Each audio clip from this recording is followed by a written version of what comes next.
Bits, Pilani, Goa, Hyderabad. ഒരുപക്ഷെ IIT പ്രവേശനത്തിനേക്കാളും ഒരു വിദ്യാർത്ഥി ആഗ്രഹിക്കുന്നത് ബിറ്റ്സിലെ പ്രവേശനങ്ങളായിരിക്കും. സ്വകാര്യ മേഖലയിലുള്ള എഞ്ചിനീയറിംഗ് പ്രൊഫഷണൽ കോളേജുകളാണെങ്കിലും ബിറ്റ്സിൻ്റെ വാല്യൂ അത് ഇന്ത്യയിൽ ഒന്നാമത് തന്നെയാണ്.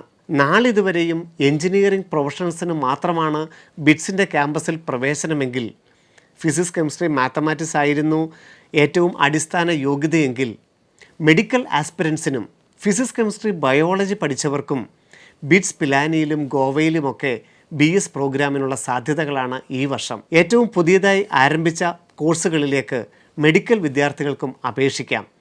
എന്താണ് ബിറ്റ്സിൻ്റെ സാധ്യതകൾ, ബിറ്റ്സിൻ്റെ ഈ കോഴ്സുകളിലോട്ടുള്ള പ്രവേശനത്തിൻ്റെ നടപടികൾ എന്തൊക്കെ? ഇന്ന് നമ്മളോട് ജോബി സെബാസ്റ്റ്യൻ സാറാണ് ഇതിനെക്കുറിച്ച് പറഞ്ഞു തരാനായിട്ടുള്ളത്. ബിറ്റ്സ്, പിലാനിയുടെയും ഗോവയുടെയും ഒക്കെ സാധ്യതകളെ നമുക്കൊന്ന് വിലയിരുത്താം. സാർ, ബിറ്റ്സിൻ്റെ എക്സാം സ്ട്രക്ചറിലൊന്നും അങ്ങനെ മാറ്റങ്ങൾ നമുക്ക് എടുത്തു പറയാനൊന്നുമില്ല. പക്ഷെ പുതിയ 2 കോഴ്സുകൾ ആഡ് ചെയ്തിട്ടുണ്ട്. ഒന്ന് പിലാനിയിലും ഒന്ന് ഗോവയിലുമാണ്. രണ്ടും നല്ല ക്യാമ്പസുകളാണ്. പിലാനി ക്യാമ്പസിലെ കോഴ്സ് ഒന്ന് ശ്രദ്ധിക്കുന്നത് നല്ലതാണ്. ആ കോഴ്സ് അവിടെ പ്രോഗ്രാമായിട്ട് പറഞ്ഞിരിക്കുന്നത് എൻവയോൺമെൻറ്റ് ആൻഡ് സസ്റ്റൈനബിലിറ്റി എഞ്ചിനീയറിംഗ് എന്നാണ്. അപ്പോൾ ഈ ഒരു പ്രോഗ്രാമിൻ്റെ പ്രത്യേകത, നമുക്ക് ഫാർമസി കോഴ്സിന് മാത്രമേ നിലവിൽ ഫിസിക്സ്, കെമിസ്ട്രി, ബയോളജി എക്സാം എഴുതി അല്ലെങ്കിൽ ആ ഒരു കോമ്പിനേഷൻ PCB പഠിച്ച കുട്ടികൾക്ക് അഡ്മിഷനുള്ളൂ.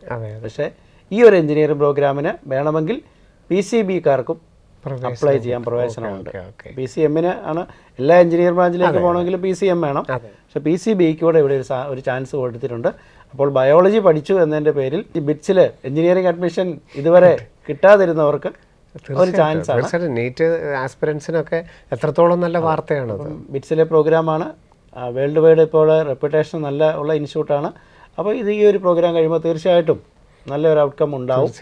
പ്രൊഫൈൽ തന്നെ ചേഞ്ച്. അങ്ങനെ ആരെങ്കിലും കുട്ടികൾ ബയോളജി പഠിച്ചതിൻ്റെ പേരിൽ എഞ്ചിനീയറിംഗ് പഠിക്കാൻ ആഗ്രഹം ഉണ്ടെങ്കിൽ മാത്സ് പഠിച്ചിട്ടില്ല എങ്കിൽ പോലും ഒരു അവസരമായിട്ട് തന്നെ എടുക്കാം.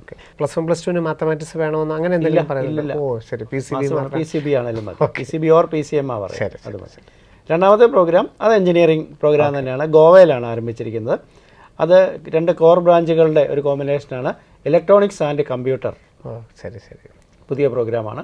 ഈ 2 പ്രോഗ്രാമും നിലവിൽ അവിടെ ഉള്ളതാണ്. ഇലക്ട്രോണിക്സും ഉണ്ട്, കമ്പ്യൂട്ടറും ഉണ്ട്.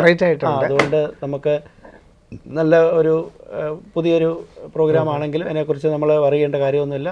വളരെ നല്ല രീതിയിൽ തന്നെ അത് അവർക്ക് കൊണ്ടുപോകാൻ മേഖലകൾക്കാണ് ഇനി പ്രാധാന്യം വരുന്നത്. കാരണം സോഫ്റ്റ്വെയറും ഡിവൈസസും രണ്ടായിട്ട് നിൽക്കേണ്ട കാര്യമില്ല. അല്ല, അതുകൊണ്ട് ഏറ്റവും നല്ലൊരു പ്രോഗ്രാമാണ് ഇലക്ട്രോണിക്സ് ആൻഡ് കമ്പ്യൂട്ടർ എന്ന് പറയുമ്പോൾ. തീർച്ചയായിട്ടും. കാരണം ഏത് രീതിയിൽ നമ്മൾ മാറ്റങ്ങൾ വന്നു കഴിഞ്ഞാലും രണ്ടും നമ്മുടെ കാലഘട്ടത്തിനനുസരിച്ച് അവർ മാറുന്നുണ്ട്. കഴിഞ്ഞ വർഷമാണ് അവർ മാത്സ് ആൻഡ് കമ്പ്യൂട്ടിങ് വരുന്നത്.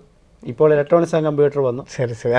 ആ ഒരു മേഖലയിൽ അതേസമയം ആർട്ടിഫിഷ്യൽ ഇൻ്റലിജൻസിൻ്റെ ഡാറ്റാ സയൻസിൻ്റെ പ്രോഗ്രാം അല്ല അവർ ആരംഭിക്കുന്നത്.